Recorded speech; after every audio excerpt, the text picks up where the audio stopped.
As I mentioned at the beginning, I'm Dr. Anthony Levatino, and in the early part of my career as an OBGYN, I performed over 1,200 abortions. One day, after completing one of those abortions, I looked at the remains of a preborn child whose life I had ended, and all I could see was someone's son or daughter. I came to realize that killing a baby at any stage of pregnancy for any reason is wrong. I want you to know today, no matter where you're at or what you've done, you can change. Make a decision today to protect the preborn. This is a SOFR clamp. A SOFR clamp is made of stainless steel. It's about 13 inches long. The abortionist uses this clamp to grasp an arm or leg. Once he has a firm grip, the abortionist pulls hard in order to tear the limb from the baby's body. One by one, the rest of the limbs are removed, along with the intestines, the spine, and the heart and lungs. Usually the most difficult part of the procedure is extracting the baby's head, which is about the size of a large plum at 20 weeks. The head is grasped and crushed. That's not a blob of tissue. It is a baby. It's a baby. Misoprostol alone will also work to end a pregnancy and is still safe. We will review both options in this video series. Mifepristone and misoprostol cause the opening of the uterus to relax and the walls of the uterus to contract. This results in bleeding and cramping, which pushes the pregnancy out of the body, just like a miscarriage. An abortion with pills will work to end a pregnancy almost every time. Did you know that birth control pills actually cause early silent abortions? Most people think that birth control pills simply prevent a woman from getting pregnant, which is sometimes the case. However, birth control pills also act as an abortifacient, snuffing out a young life that has already begun. Not only that, but the Bible actually condemns other birth control methods as well. In our modern society, birth controls is something that most people take for granted and have never even questioned. But we as Christians are commanded by the Bible to prove all things. And in the course of this film, you will learn the shocking truth about birth control. Now, it is very shocking to see that there are some contraceptive pills of family planning which causes abortion in the early age. We know that life begins at fertilization. Life begins at fertilization. Fertilization is the process whereby those two seeds, the seed of a man and a woman, they meet together. When they meet, that is fertilization, and that's where life starts.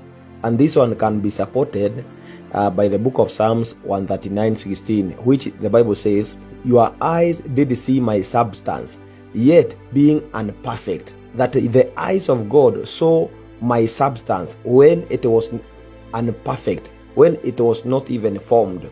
And in your book all my members were written, which in continuous were fashioned, when as yet there was none of them. That the eyes of God saw him when he was still in his mother's womb, and when he was just a substance. When you look in this first image, in the fertilization, that is just a substance. There is no image, there is no form. It is not perfect, but the Bible says, "My eyes saw my substance." So even if it's just a small egg, or just a substance which is unformed, or the baby is not formed, as you can see in the picture, that one is still a human. And so life begins at fertilization. And what those pills and contraceptives they do, they abort, they do away with this seed when it is still young.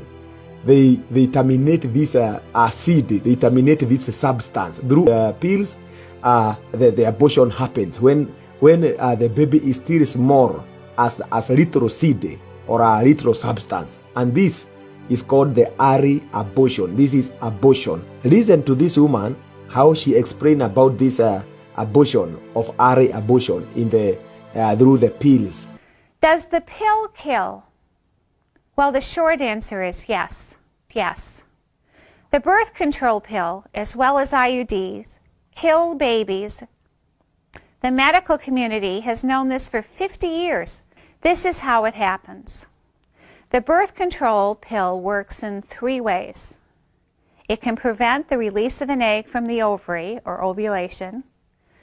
However, while using the pill, women can and do experience breakthrough ovulation. meaning that an egg is released and available for fertilization.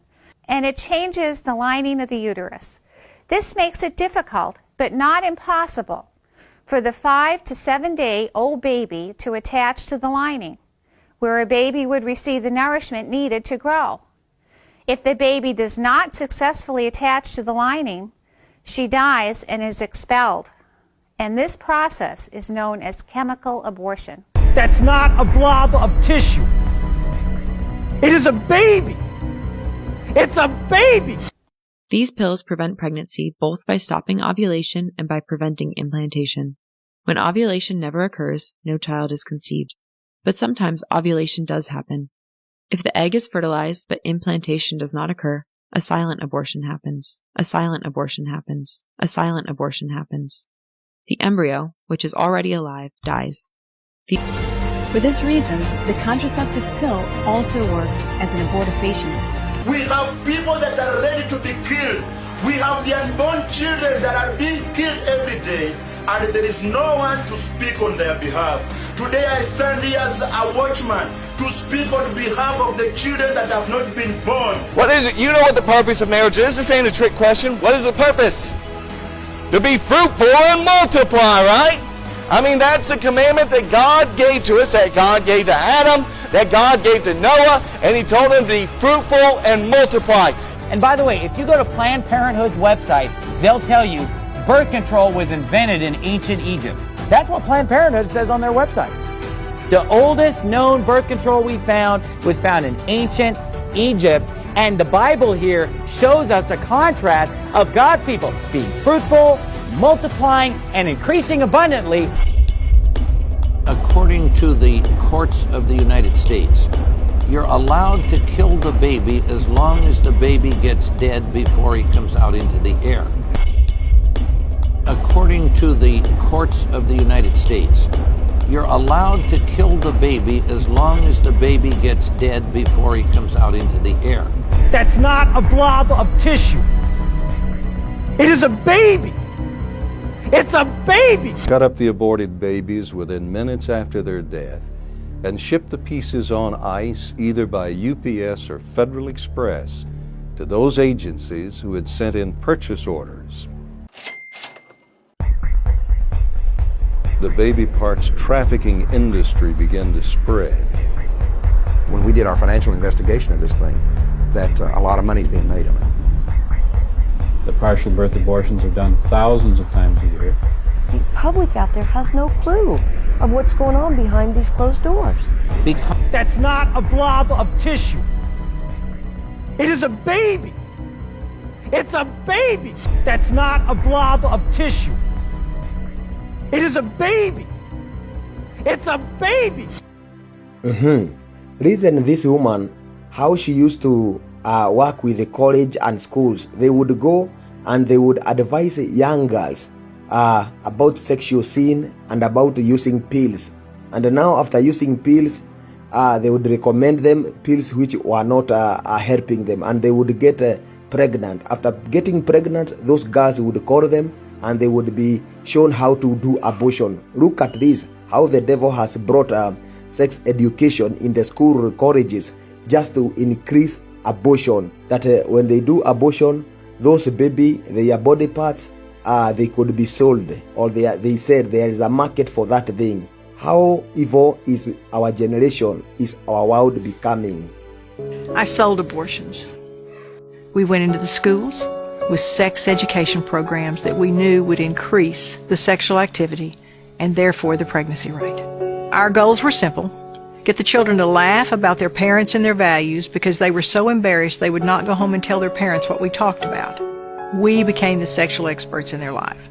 We asked the girls to come in for well woman exams. Come to us. We'll help you be safe from getting pregnant. And sadly, that was a lie, because we prescribed a low-dose birth control pill we knew the girls would get pregnant on. And when she got pregnant, or feared she was pregnant, what would she do? She would call us. We were the sexual experts. We were the ones with the card, free pregnancy tests, licensed counselors. And she called that number not recognizing we only sold one product. I looked her straight in the eye and I said, "Daphne, I killed my baby." See, we were raging feminists at the time, so for me to say something like that to her just blew her away. And she said, "No, Rhonda, what are you talking about? That's not what you did. You can choose when you're going to be a mother. It's your body. It's your choice." They told us abortion was a quick, simple, easy procedure. 20 minutes, you never have to think about it again. They explained it to me that it was a blob, that it wasn't anything yet. And she told me that it wasn't even a baby yet, that it was just a clump of cells. And I didn't know anything about fetal development, so I believed her. This girl doesn't know what a sonogram looks like early. She's been told it's a blob of tissue. Here's a blob on the screen.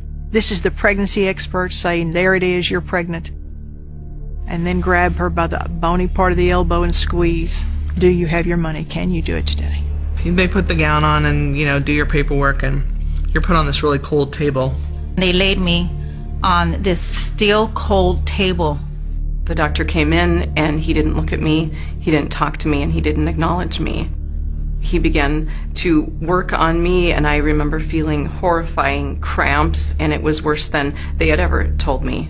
The sound of that vacuum machine, I'll never forget that noise. The sound of this machine was like this ghoulish generator, and then the pain hit me. It was excruciating pain. The force of that abortion, I literally felt like my soul was being sucked out that day. And what I thought about was, how could something that's a woman's right cause so much pain? I was bleeding profusely and didn't know what I was going to do. And I remember putting on my mask, going to church, crying myself to sleep every night in your arms still. And we would just justify it and say we did what we had to do. But for 12 years, that went on. I became very promiscuous. I started drinking more, taking drugs. More sexual relationships, more promiscuity that ended up in 5 more pregnancies and 5 more abortions. Guilt haunted me.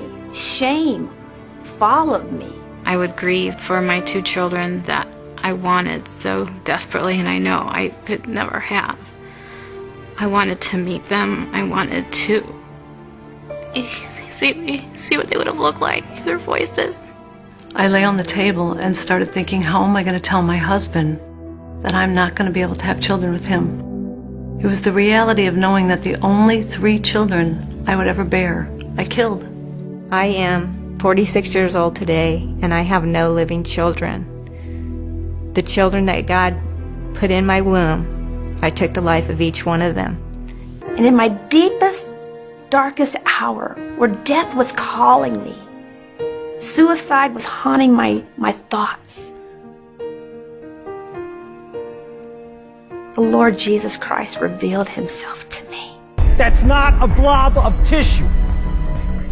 It is a baby. It's a baby. It is a baby. It's a baby.